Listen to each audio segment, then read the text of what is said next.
I would like to say to Ed, John, and Christine, and who's the other little lady with you? Interesting. For those of you all who are out there, you know, I call my seat the dungeon because I like to sit on this side, like we're the public, and these are members of our community, and I will just ask you a question, and if you don't know me, do know that I just ask questions, never to kind of bad mouth you or anything, or try to show you up.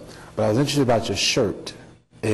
Was it strategic because it's one nation and you skipped a couple of words, you skipped under God to get to invisible? Was that, I was just kind of curious as to, it wasn't a mistake. Just, okay, to further your cause. Strategic, and it's a restoration of life the way it was prior to McCarthyism. Got it. That's good right there. You did a good job. The reason why I said that was the fact that I'm on the total opposite side of you. I'm kind of one of those Jesus freaks, I guess you would call it. But what's been good about this is the fact that we're all one community. Understand that? So this has been good for me. It's been quite humbling to kind of look at you guys and your shirts and kind of just put everything in perspective. That's what we're all about. You know, we may have completely different views, but we can respect one another and move forward. Now, having said that, I will say to you that the issues that you all brought up about the Ten Commandments, to my understanding, that's a dead issue, all right, for a number of reasons. So that was something that I don't think is coming forward. You know, I guess the mayor might speak to that.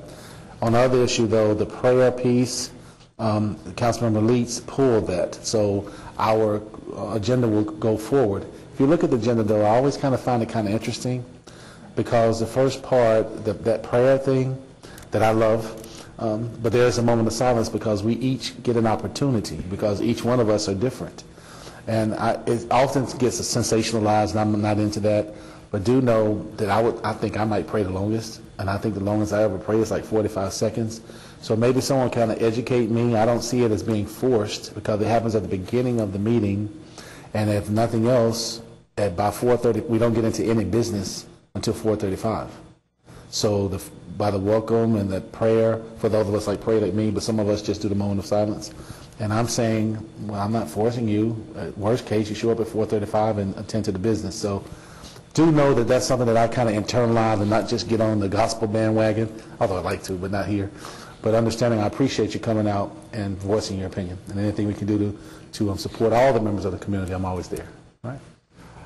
And my only other comment to the folks for Atheists of Florida is thank you very much for coming and sharing a very cognizant point of view. I respect your right to believe your way as much as I'm sure you respect my right to believe my way. And I agree with many of the things you said. And as Councilmember Donnell mentioned, I can count. I have 10 fingers, so the invocation, as best as I can tell, won't change when it comes back before us. But on the positive side is they truly are nice, non-secular religious prayers, because very easy to use the term God and dog synonymously because they look the same in the mirror to me, you know.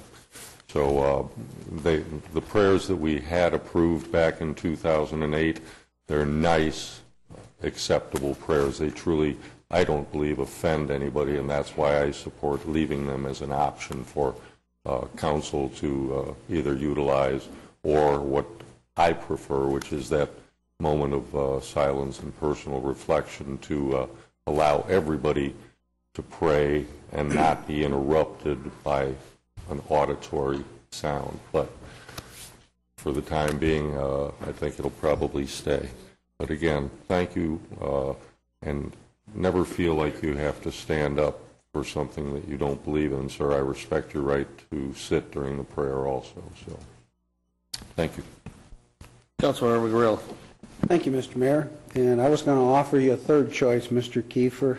You can stand, you could sit, or you could just leave and come back. People do it all the time at our meetings. Or arrive late, as Councilman Donnell said, if it offends you. The biggest thing that I am glad that you came is that we're able to dialogue while we have different views on this. I respect your position, and hopefully you respect mine. I think the key word that the one lady used, and I missed your name, you don't want to be bullied from the dais by being forced into a prayer. And what we as a council have basically tried to put forth to our fellow councilmen is that we don't want to be shoehorned or bullied into a position of not being able to have an invocation. We try to keep them as non-sectarian as possible. We have 3 approved, but I actually like to compose mine. And the whole point is that there's many, many views in this country and many, many views in our city. And the fact that we can have this kind of dialogue without any animosity either way, in my opinion, is very healthy for both views. So I respect your opinions. I respectfully disagree. So for the Atheists of Florida, thanks for coming. You gave a view that I think the people watching at home or in the audience, maybe they needed to hear a second opinion. Thank you. Councilor Brandt. Thank you, Mr. Mayor. I too respect your point of view or your right to have it. On the other hand, I'm going to quote something. Congress shall make no law respecting an establishment of religion or prohibiting the free exercise thereof. I find nothing in that says the invocation is unconstitutional, or for that matter, even a posting of the Ten Commandments in a simplified manner. And I think that the suggestions that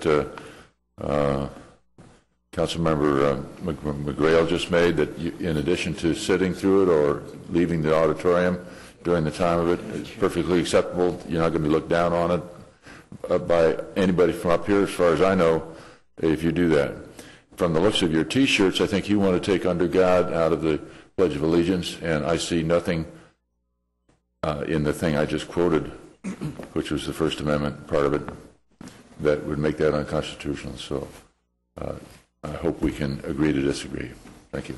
For John Keeper, Christine Richards, Mr. Golly, I believe, or Miss Golly, or Ed Golly, I'm sorry, and I missed the last name.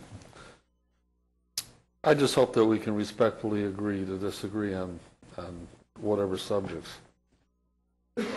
As far as religion is concerned in the Ten Commandments, the Ten Commandments really are not tied to any given religion. If you go back in history, you'll see that it goes all the way back to the time in Egypt, and that's where it's first surfaced. They go back and study the history. It went to the Jews, it went to the Catholics, it went to the Presbyterians. It's not one religion.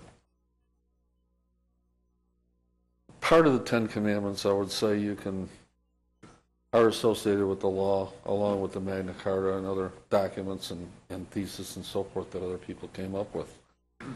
I look at it from a different perspective. From my perspective, I'm looking at what I feel is part of our history. It's part of our roots. It's part of our heritage. And that's the perspective where I'm coming from on all these issues. There was a time when you should never burn a flag in the United States. That's changed. There's no respect left anymore in a lot of cases. You don't have prayer in school, okay, that's fine. I grew up in school, we always had prayer, and I don't think it ever hurt anybody. 10 Commandments were there as a loose guideline, if you will, of maybe the best way to handle certain human activities. You don't want to kill people. You don't want to hurt people. You don't steal. I don't think those are bad guidelines at all. In fact, I wish that we saw more of it in our society, and less killing and less stealing and so on and so forth, and denigration of each other. Dan Shepard's an example. We're an example. You see that happening all the time, and no one today wants to be accountable for their own actions. There's a lot of things that I see that are different, and maybe things are bound to change forever. But there is such a thing as heritage. That's what I see, that's where I'm coming from, and that's why I want to do what I want to do. And no, Councilman Donnell, the Ten Commandments isn't dead yet.